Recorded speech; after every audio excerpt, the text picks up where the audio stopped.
সুন্দরবনের পাশে বসে যদি দুপুরের লাঞ্চটা করা যায় ব্যাপারটা কেমন হয় চিন্তা করেন। আর যদি বাঘের আওয়াজ যদি শোনা যায় তাহলে তার কোনো কথাই না, একদম জমে ক্ষীর। ব্যাপারটা এরকমই হচ্ছে আমাদের বেলায়। এই হচ্ছে সুন্দরবন, আর এখানে বসে হচ্ছে আমরা দুপুরের লাঞ্চটা করতেছি।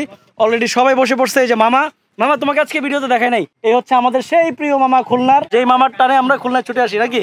মামা খাবা? হ্যাঁ মামা খাবো তো, খাওয়াই দিবে নাকি? হ্যাঁ অবশ্যই। মামা মামা খাওয়াই দিচ্ছে, একটু আসেন না, আমরা মামার হাতের খাবার খাবো।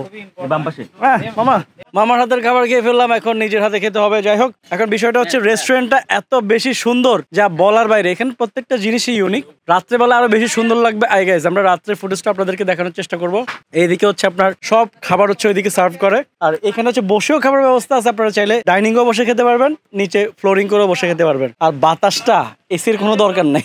খেতে বসে যাই। খাবারের টেস্ট কেমন সেটা অলরেডি খাইছি, খুবই ভালো লাগতেছে। একদম গ্রামীণ পরিবেশের যে খাবার হয় সেম এরকম।